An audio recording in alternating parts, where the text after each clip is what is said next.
I'm continuing work on the Madison Dollhouse by replacing the broken shingles. I'll show you the secret for removing glued items easily without any struggle.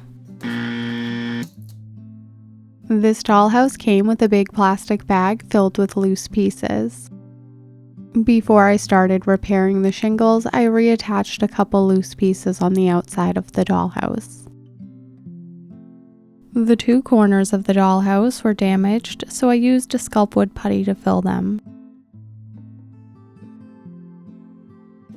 I discovered this product during real-life full-size remodels. I really like it because it's 2 parts, so it doesn't dry out, and it's very strong and structural. This will definitely never break again, but you could also just use regular wood filler.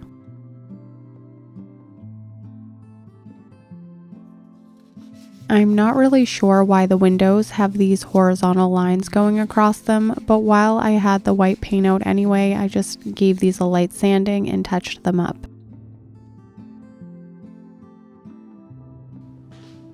Over the past 23 years or so, the shingles broke because they were overhanging the edge and got pressed up against the molding below. You could grab a pair of pliers and maybe a scraper and try to remove the shingles piece by piece, which would be a pretty tedious and slow process, but I have a much better way for you. The shingles are hanging on so well because of the wood glue, so by applying some heat you can soften the glue and much more easily remove the shingles. This is a heat gun that gets up to 700 degrees, but a household hairdryer can do the same thing for you. Using the hairdryer takes a little bit longer than the heat gun, but you don't run the risk of charring your shingles, so it's still a great tool to use for this. Even when using the hairdryer, the glue softens pretty quickly in about 15 seconds. Just keep checking until the shingle pops off easily. It shouldn't take much effort to remove them. There was a lot of shingle damage on the bottom row on multiple sides of this dollhouse. I'm removing any shingles that need to be replaced and keeping in place any in the row that are still intact. The shingles are coming off pretty easily, but I'm also making sure to remove any thick globs of glue that'll get in the way when I add new shingles.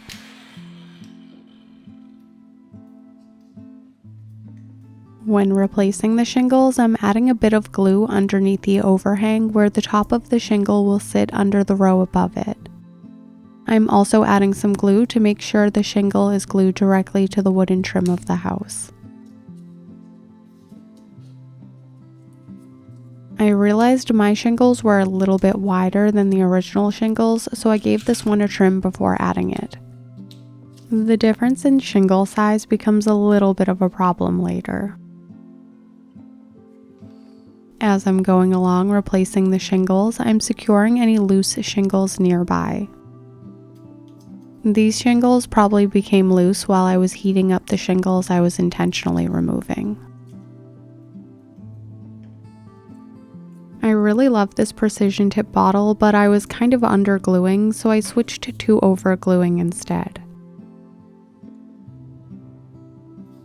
After adding a glob of glue, I'm using the top of the shingle like a little bit of a shovel to push the glue underneath the row above it.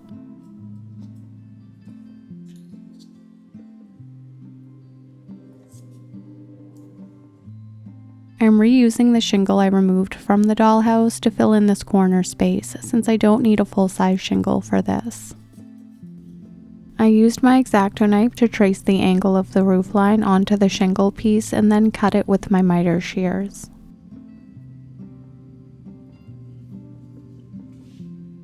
I used another bit of original shingle to close up the side.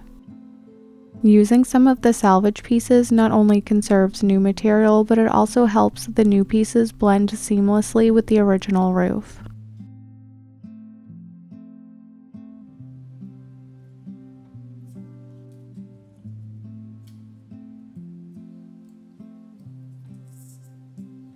To get the correct size and angle for the corner piece, I filled in all the missing shingles to the right before attempting the cut. This teeny tiny corner piece could be a future problem, so I made sure to add a ton of glue.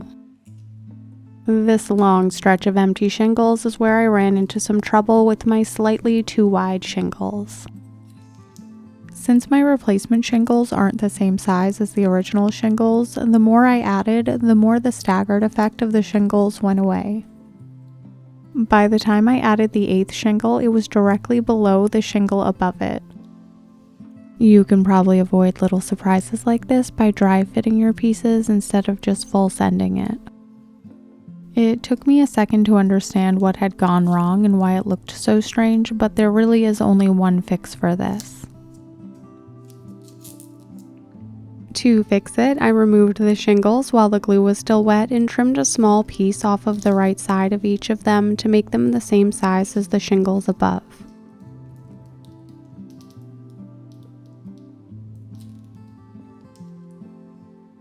I didn't need to be precise and grab a ruler for this. I just needed them slightly smaller to be a closer match to the original shingle size. This shingle is where the row ended before I trimmed all the pieces. This was the last shingle I had to place, and I felt really good about how everything was looking despite the minor hiccup. I felt so spiffy about how these shingles were turning out, I even decided to fix a non-existent problem, which is these tiny gaps under this window. I just grabbed a few of the scraps I created when I trimmed the shingles and filled these little spaces.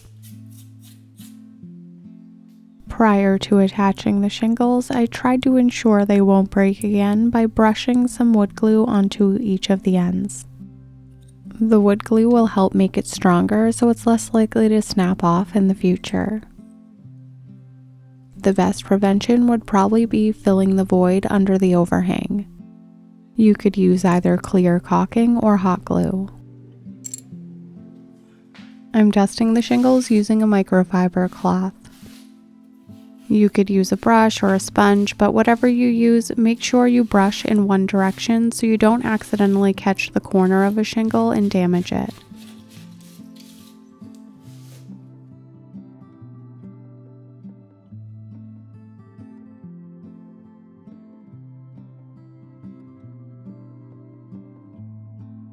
The Madison is an 11-room federal-style mansion that was designed and created by Earth and Tree Miniature. Check out the description if you'd like to see the other videos in this series and learn more about the maker.